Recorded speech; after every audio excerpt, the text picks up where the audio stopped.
Kesaksian Akhir Abad. Puisi W.S. Rendra.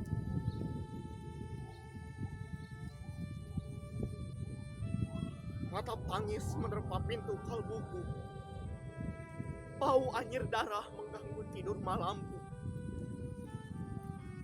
Oh, Tikarta Fakur. Oh, bau sungai Tohor yang kotor. Bagaimana aku akan bisa membaca keadaan ini? Di atas atap, kesepian nalar pikiran yang digalaukan oleh lampu-lampu kota yang bertengkar dengan malam. Aku menyerukan namamu, wahai para leluhur Nusantara.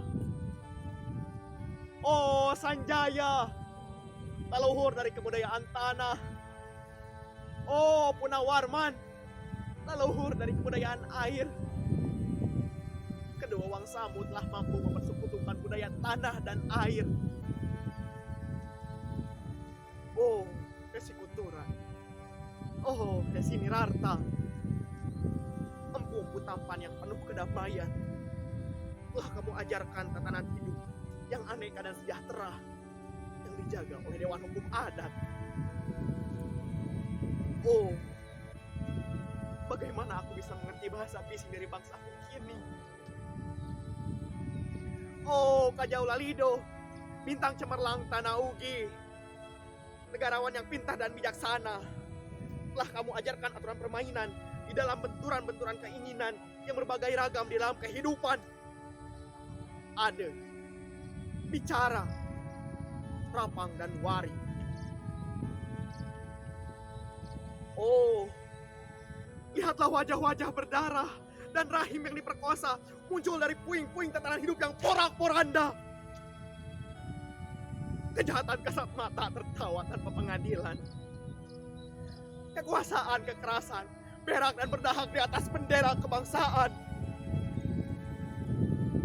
Oh, anak cucuku di zaman cybernetik. Bagaimana kalian baca prasasti dari zaman kamu? Apakah kami mampu menjadi ilham kesimpulan? Ataukah kami justru menjadi sumber masalah di dalam kehidupan?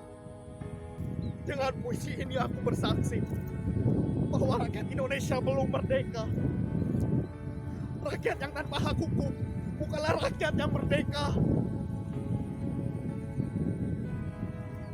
Hak hukum yang tidak dilindungi oleh lembaga pengadilan yang mandiri adalah hukum yang ditulis di atas air.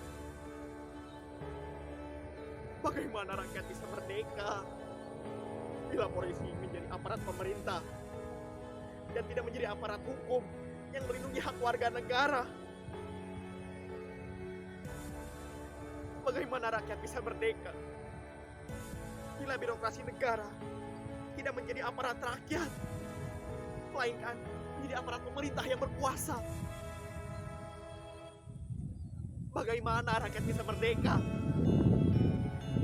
bila hak pilih mereka dipasung, tidak boleh memilih secara langsung wakil-wakil mereka di Dewan Perwakilan, dan juga tidak boleh memilih secara langsung camat mereka, bupati, wali kota, dan presiden mereka.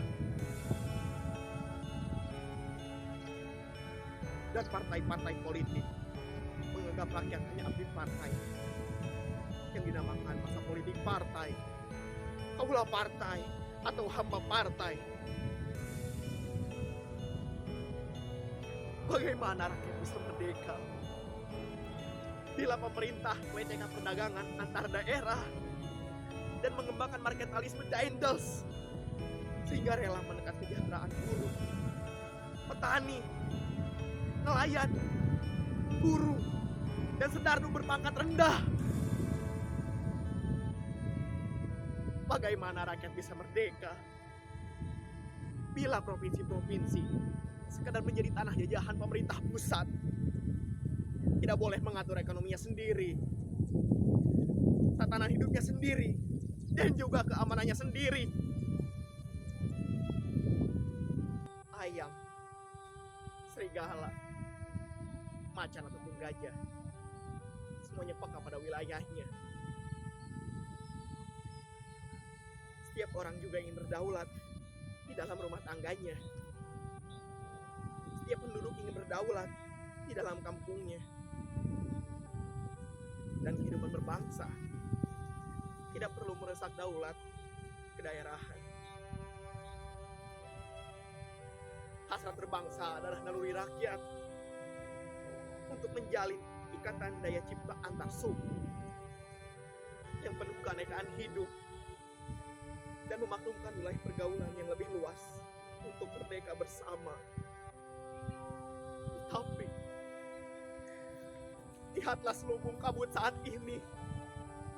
Penjajahan tatanan uang, penjajahan modal, penjajahan kekerasan senjata, dan penjajahan oleh partai-partai politik yang masih merajalela di dalam negara.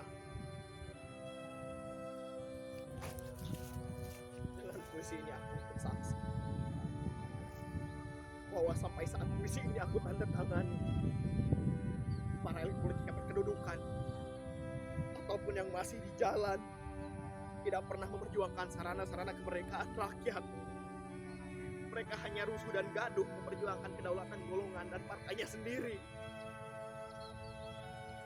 Mereka hanya bergulat untuk posisi sendiri. Mereka tidak peduli pada posisi rakyat. Tidak peduli pada posisi hukum, posisi polisi, ataupun posisi birokrasi. Dengan picik, mereka akan berdaur ulang malapetaka bangsa dan negara yang telah terjadi. Oh, Indonesia. Indonesia. Negara yang kehilangan makna. Rakyat sudah dirusak azas tatanan hidupnya.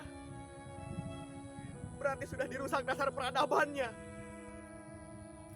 Dan akibatnya dirusak pula kemanusiaannya.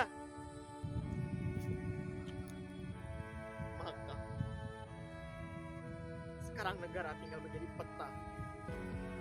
Itu pun peta yang lusuh dan hampir sobek pula.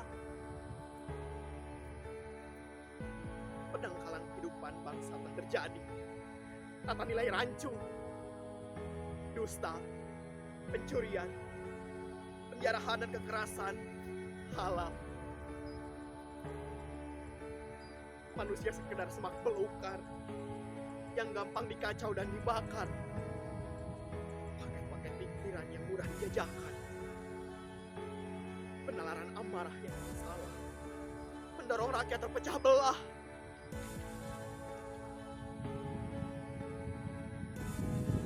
Negara tidak mungkin kembali diutuhkan tanpa rakyat yang dimanusiakan.